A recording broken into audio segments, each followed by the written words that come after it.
Book of Obadiah, chapter 1 and verse 3. The pride of thy heart has deceived thee, thou that dwellest in the clefts of the rock, whose habitation is high, that saith in his heart, who shall bring me down to the ground? Though thou exalt thyself as an eagle, and though thou set thy nest among the stars, thence will I bring thee down, said the Lord Yahweh Shema Shai. The book of Ecclesiastes, chapter 27, 24. I have hated many things, but nothing like him, Esau. For the Lord Yahweh Shema Shai hateth him. Whoso casteth a stone on high, casteth it on his own head, and a deceitful stroke shall make wounds. Whoso diggeth a pit shall fall therein, and he that setteth a trap shall be taken therein. He that worketh mischief, it shall fall upon him, and he shall not know whence it cometh. Mockery and reproach are from the proud, but vengeance as a lion shall lie in wait for them. They that rejoice at the fall of the righteous shall be taken in a snare, and anguish shall consume them before they die. Malice and wrath, even these are abominations, and the sinful man shall have them both. All praises to Yahweh, Ba'ashem Haushai, Yahweh Kakadash. Double honors to the elders and the apostles of the great millstone. Shalom to the hopeful elect, the seeking to be the elect of the nation of Israel. That's scattered abroad amongst the heathen, some look like the heathen. We're going to 144,000. Preacher chief the prophet Shalom. And Esau's so smart. Everything that they're doing, putting the sanctions on China, Canada, the new sanctions on Iran. Well, you fail to realize how it's going to affect America. You fail to realize the retaliation that you're going to receive, and how it's going to hurt the American citizens, which they know. The American citizens, for the most part, don't know. But we're here to tell you, if you think what they're doing with America putting 50% tariffs on Canada, concerning steel and where is it? Trump announces 50% tariffs on Canadian automotive and steel imports. And we can hit Iran. Alright? So and what you're doing to Iran's economy. You think it's not going to be any blowback from that? So you're trying to destroy them because you're trying to win. Which, hey, you losing. Iran said they ain't worried about it. They're willing to suffer just to see you fall, America. Begin with your Edomites. Hey, look real quick. It says Trump calls it a mistake for communities to reject data centers. So he's all for them. Get ready for this digital system, man. MOTB. Iran broadcast sickening video claiming Barron Trump is fully monitored.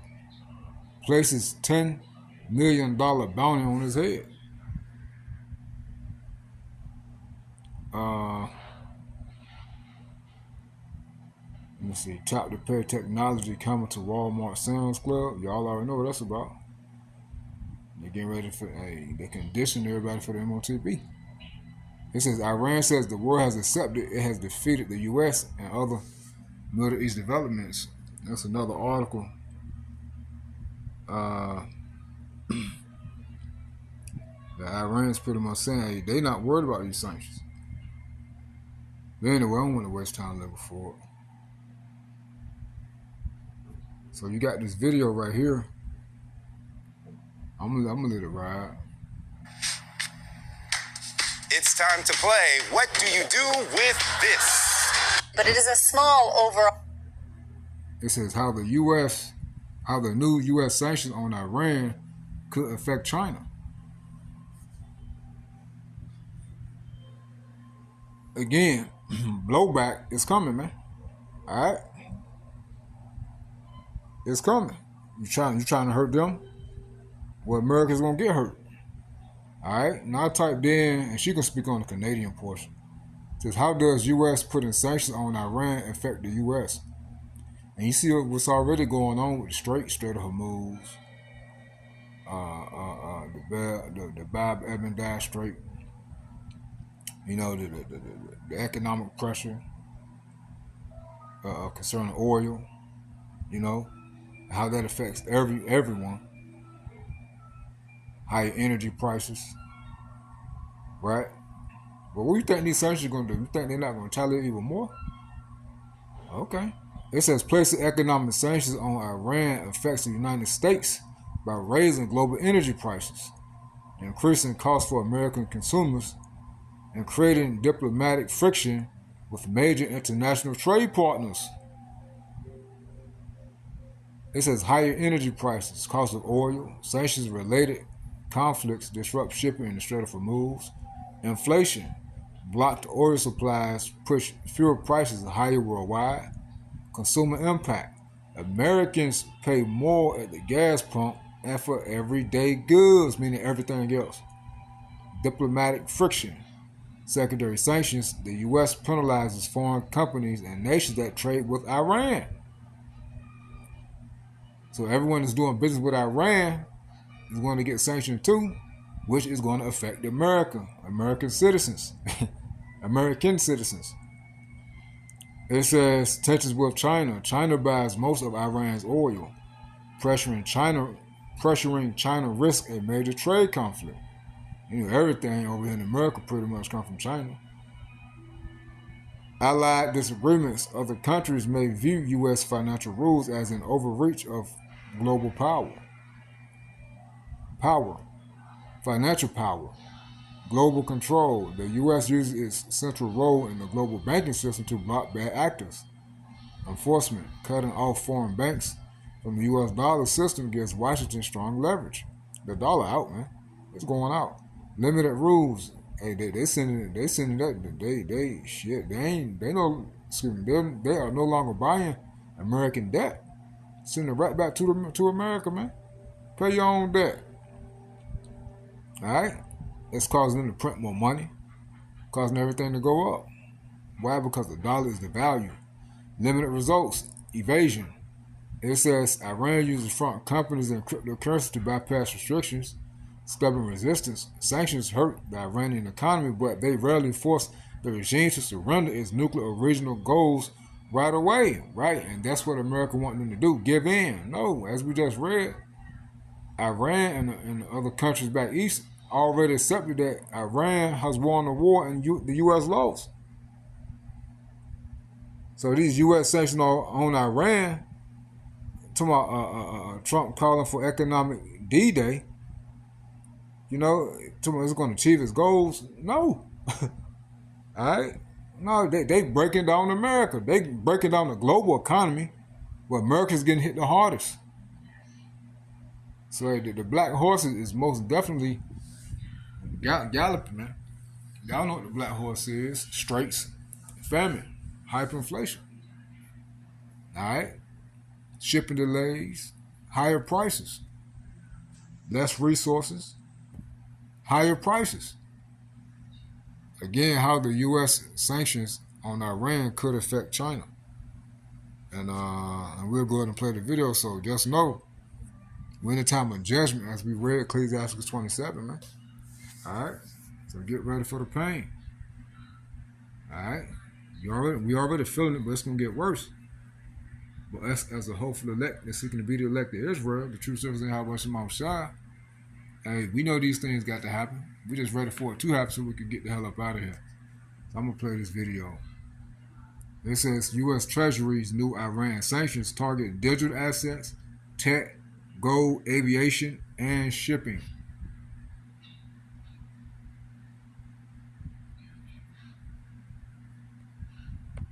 Come on now.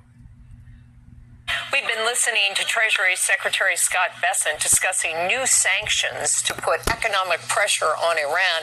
It's all part of the Trump administration's so-called economic D-Day against the regime. The secretary is saying the sanctions will target 5 key sectors: digital assets, technology, gold, aviation, and shipping, with Bessent declaring the goal is to sever every economic lifeline that sustains the regime. But the secretary did not say which countries in business with Iran will be facing these sanctions. And it's also not clear when such sanctions would take effect. The secretary also discussed Canada's renewed trade war with the United States, saying President Trump would like Canada to come to the table and negotiate in good faith, saying the country turned down a good deal last week. Let's bring in NBC News chief business correspondent Christine Romans. Christine, so who is he not talking about? The secretary would not mention names. It's only a good deal to Trump and America if America gets the upper hand on the deal if it goes their way. That's their definition of a good deal. All right, these countries are not stupid, man. All right, your time is up, E.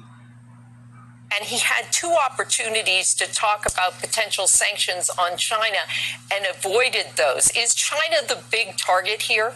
Well, China is the biggest purchaser of Iranian oil. And, this has been happening for years. India used to purchase a lot of oil from Iran, but has been... POV. You just discovered you can see any place on Earth through a satellite. Do you want to see your house or any other? From Iran, but has been tapering that off under pressure from the United States. So China is sort of the elephant in the room here. Is the United States going to put pressure on China to stop some of its oil purchases? But he's given this a name. He's called it Operation Economic Outcast, and says this very tough language and words from the Treasury Secretary. He says it's an economic onslaught to, sever the economic lifeline that sustains this tyrannical regime. And he even promised that by the end of the week, you could see sanctions of a major institution, he said, that has been aiding Iran. So they really want to isolate the Iranian regime. It's interesting because in his op-ed in the Financial Times, he had also said that this kind of economic pressure could obviate the need for more military action, which is interesting because critics of the U.S. strategy, if there is one with Iran, would say, why weren't they doing this first? There have been years and years of economic sanctions. This is really putting the screws in. Should this have been done first before the military action? Does it show that the U.S. might be running out of some of its options?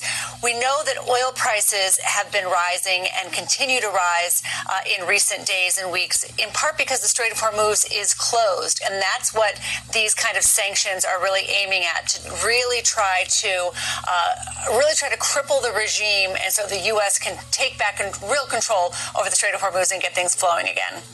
The secretary was also asked about the trade talks with Canada, which seemed to fall apart last week. And then you had the president saying today that he would institute further tariffs on Canadian-made automobiles, auto parts, and steel. Those tariffs would come into effect on the 1st of next year. What is this? I mean, how serious is this trade war? And when, as we as American consumers, when could we feel the impacts of this, Christine? So the $20 billion in goods that the U.S. buys from Canada that the president put tariffs on Saturday, that's only 5% of what the U.S. imports. But if you're trying to buy one of those goods, maybe plywood, maybe a goose-down jacket, maybe other clothing, hockey sticks, furniture, wine, cheese, you will probably see higher prices relatively quickly. But it is a small overall number in the big, huge trading relationship that the U.S. has with Canada. The bigger concern is if you have retaliation and then more retaliation. The Canadians say they're going to retaliate dollar for dollar on that $20 billion. And then you've got the U.S. now that is saying, okay, there's more pain coming for the Canadians in January. That kind of a cycle can be dangerous. It can be dangerous for growth, and it can cause prices to rise overall. It's interesting, I think, that the Treasury Secretary made a point. He was basically saying that Mark Carney was elected as an anti-Trump America critic, and that he might be playing to his own political base. But I will say, Ann, when you look inside Canada, there is broad support for Canada, as they see it, standing up to the U.S. bully and not taking a deal that is not good enough for Canadian farmers and Canadian producers. So we are at an impasse here in the very near term over that trade relationship, I'd say. Christine, thank you. Let's bring in NBC News White House correspondent Monica Alba. Monica, we heard the Treasury Secretary mention the president is working the phones today on these sanctions. Do we know anything more about that? Well, I thought it was notable, and the fact that the Treasury Secretary said there that it was going to be the president who was going to be making some calls to world leaders, he said, to let them know about these secondary sanctions that could be coming. But we really should just remind everyone that this is a strategy that the White House and the Trump administration has attempted, and this conflict is going to be nearing the 6-month mark on Friday.